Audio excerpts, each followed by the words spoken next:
नमस्ते दोस्तों कुंडलिनी जागरण के दौरान हम ऐसे कई अनुभव से गुजरते हैं जिन्हें समझ पाना हमारे लिए आसान नहीं होता।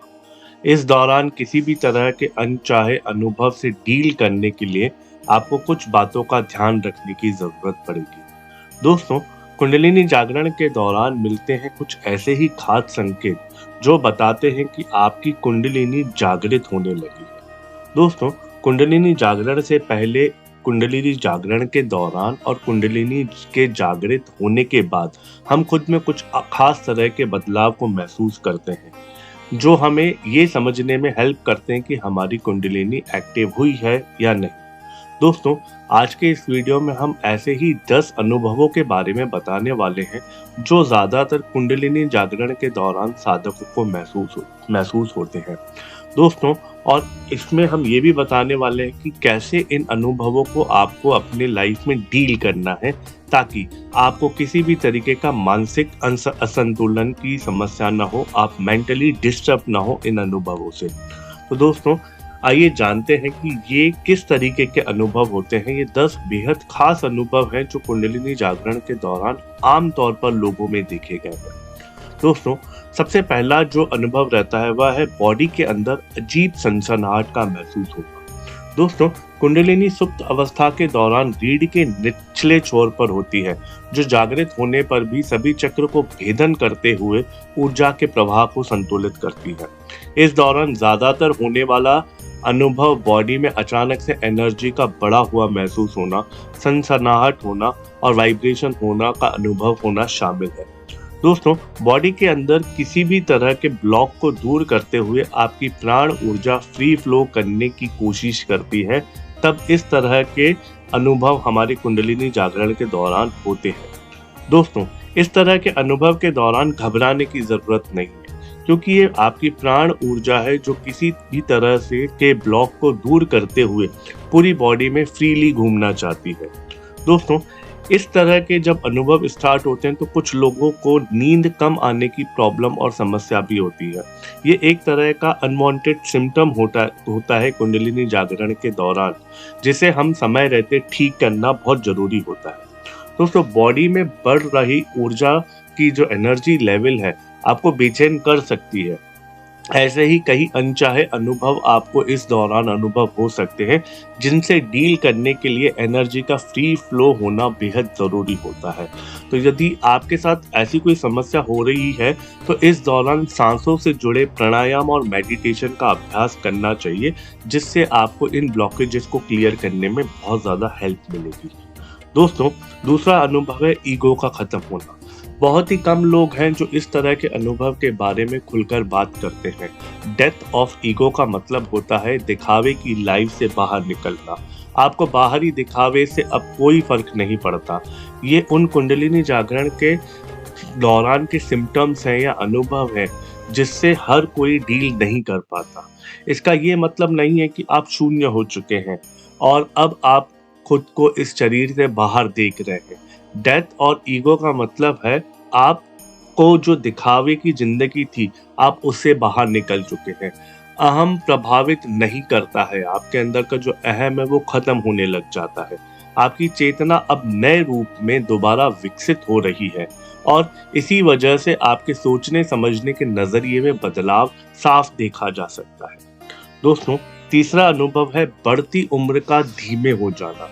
दोस्तों, ऐसा माना जाता है कि कुंडलिनी जागरण के दौरान हमारी बॉडी और माइंड काफी सारे बदलाव से गुजरता है और एक तरह से हम बदलाव ये भी है कि इसमें उम्र कम होने लग जाती है। एनर्जी के सही फ्लो होने की वजह से बढ़ती उम्र धीमी हो जाती है, क्योंकि हम ऊर्जा से भरपूर महसूस करते हैं। दोस्तों, ऐसे में ये पहचान करते हुए आप अपने अनुभव को सहज बना सकते हैं। दोस्तों, एनर्जी की कमी की वजह से हम जल्दी थकावट महसूस करना शुरू कर देते हैं। बॉडी को ज़्यादा से ज़्यादा आराम की ज़रूरत होती है, लेकिन जागरण की प्रक्रिया के गुजरने के बाद आपको अपने अंदर ऐसे बदलाव साफ देखने को मिलते हैं जहां आप खुद को ज़्यादा से ज़्यादा ऊर्जावान महसूस करते हैं। और ज़्यादा ऊर्जावान महसूस करने की वजह से आपके जो इंटरनल ऑर्गन्स हैं वो भी क्लीन होना स्टार्ट हो जाते हैं, जिससे आपकी बढ़ती हुई जो उम्र है वो धीमी पड़ जाती है। दोस्तों, चौथा जो इसका अनुभव है, आपके ब्रेन का ज़्यादा से ज़्यादा सक्रिय हो जाना। दोस्तों, कुंडलिनी जागरण के दौरान होने वाले अनुभवों में से एक आपके ब्रेन का ज़्यादा से ज़्यादा एक्टिव होना भी है। आपकी मेमोरी पावर अब बेस्ट बूस्ट हो रही है। आप ज़्यादा से ज़्यादा क्रिएटिव होने लग जाते हैं। दोस्तों, जो कुंडलिनी जागरण के दौरान में एक सिम्पटम हमारा ये भी आ जाता है कि आपके जो ब्रेन की पावर है और रीवायरिंग है, जो आपके जितने भी पहले के कॉन्सेप्ट है आप उनको वापस से रीवायर करते हो या रीप्रोग्राम करते हो। ब्रेन की ज़्यादातर सेल्स अब एक्टिव होना शुरू हो गई हैं और इसकी वजह से आपके दिमाग की कार्य क्षमता में ज़बरदस्त सुधार देखने को मिलता है। दोस्तों, आपकी मानसिक क्षमताओं का विकसित होना भी इसी का एक हिस्सा है, जैसे कि बेहतरीन मेमोरी पावर, टेलीपैथी, भविष्य की घटनाओं को पहले से ही अनुभव करना। ये सब आपके अवचेतन मन की शक्तियां हैं जो अब सक्रिय होने लग जाती हैं। दोस्तों, पांचवा अनुभव है एम्पैथी या दूसरों की हेल्प करना। जागरण के दौरान आपको एहसास होता है कि प्रकृति में मौजूद हर सजीव का आपसे कोई कनेक्शन है और इसी वजह से आपके अंदर समानता का भाव पैदा होता है। एम्पैथी या दूसरों की हेल्प करना ये एक पॉपुलर सिम्पटम है जो कि नॉर्मली हर किसी के साथ होता ही है। दोस्तों, ट्रू नेचर को दर्शाते हुए हमारा मन करुणा से भर जाता है और हम सबके लिए हेल्प करने वाले बन जाते हैं। दोस्तों, देखा जाए तो ये आपके हृदय चक्र के जागरण होने के संकेत हैं और ध्यान के नियमित अभ्यास के जरिए आप इस अवस्था को अनुभव भी कर सकते हैं। दोस्तों, छठवां अनुभव है बहुत ज़्यादा सेंसिटिविटी हो जाना। आमतौर पर जागरण की प्रक्रिया से गुजरने से पहले की बात करें तो हमारा चेतन मस्तिष्क बाहरी दुनिया में इतना उलझा हुआ रहता है कि हम अपने अंतर से जुड़ाव ही नहीं कर पाते। आपका अपने अंतर से जुड़ाव होना ये एक सिम्पटम है कि आपकी कुंडलिनी जागरण हो रही है। आप अपने आप को लेकर ज़्यादा से ज़्यादा चैतन्य होते हैं। किसी की वजह से बॉडी और माइंड का अलाइनमेंट आसान बन जाता है। दोस्तों, हम एनर्जी, विचार और तरंगों के प्रति ज़्यादा से ज़्यादा सक्रिय हो जाते हैं, जो हमें ज़्यादा सूक्ष्म बनाता है। ये सिर्फ बाहर तक सीमित नहीं है, बल्कि अपने अंतर पर भी आप इतने ही सक्रिय होना शुरू हो जाते हैं। दोस्तों, धीरे धीरे आप अपने छठे चक्र को समझना शुरू करते हैं, जिसकी वजह से हम समझ पाते हैं कि हमारा सही साथी और दिशा दिखाने वाला मार्गदर्शक बाहर नहीं बल्कि हमारे ही भीतर है। दोस्तों, सातवां जो अनुभव है, बीते कल को समझते हुए लाइफ के असली मकसद की पहचान हो जाती है।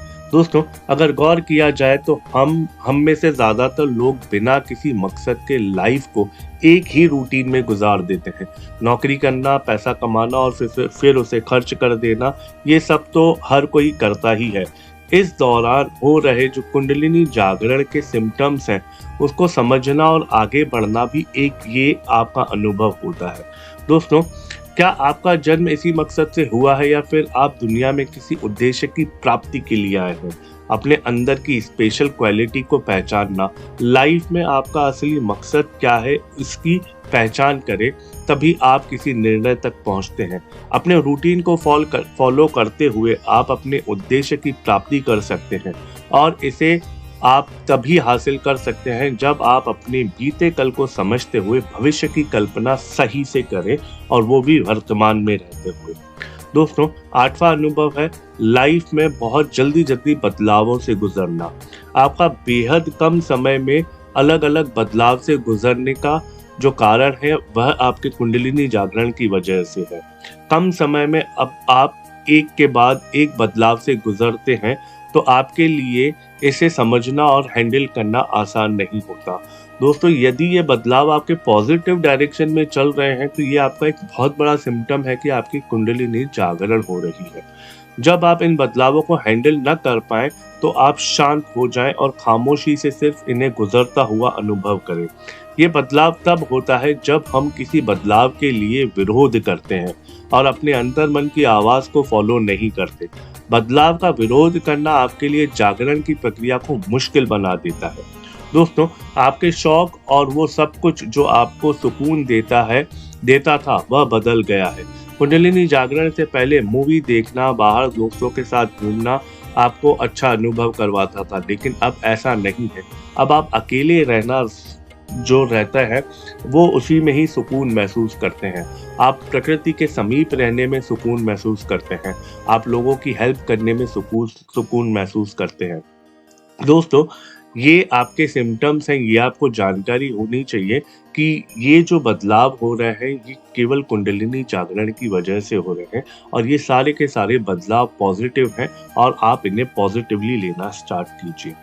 दोस्तों, जो नवा अनुभव है वह है आध्यात्मिक ज्ञान की ज़्यादा से ज़्यादा तलाश। जब हम अपने अंतर से जुड़ते हैं, तब हमारे अंदर आध्यात्मिक ज्ञान को ग्रहण करने की जिज्ञासा बढ़ जाती है। आपके लिए अब सोचने समझने का नजरिया बदल चुका है और बाहरी चीजों में सुख की तलाश करने की बजाय आप आध्यात्मिकता की तरफ झुकाव को अनुभव करते हैं। दोस्तों, बाहरी सुख में बिजी रहने की बजाय अब आप अपने अंतर और विवेक से ज्ञान को ग्रहण करना शुरू कर देते हैं, जिसकी वजह से आप अपनी चेतना को ज़्यादा से ज़्यादा विकसित करते हैं और ये सब आपके कुंडलिनी जागरण के दौरान के अनुभव होते हैं।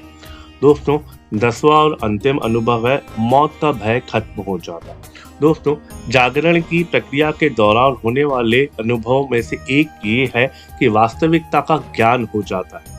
आपके अंदर मौत का भय होता है, वो अब खत्म हो गया है। जिस तरह जीवन है, वैसे ही मौत भी अटल है। ये सत्य आप एक्सेप्ट कर लेते हैं, जिसे आप अब तक के लिए झुठलाते हुए आ रहे थे। जिस सच से अब तक आप भागते आ रहे थे, उसे अब आपने स्वीकार कर लिया है और मौत के भय से मुक्त होने के बाद आप लाइफ में अपने उद्देश्य की प्राप्ति पर फोकस करते हैं।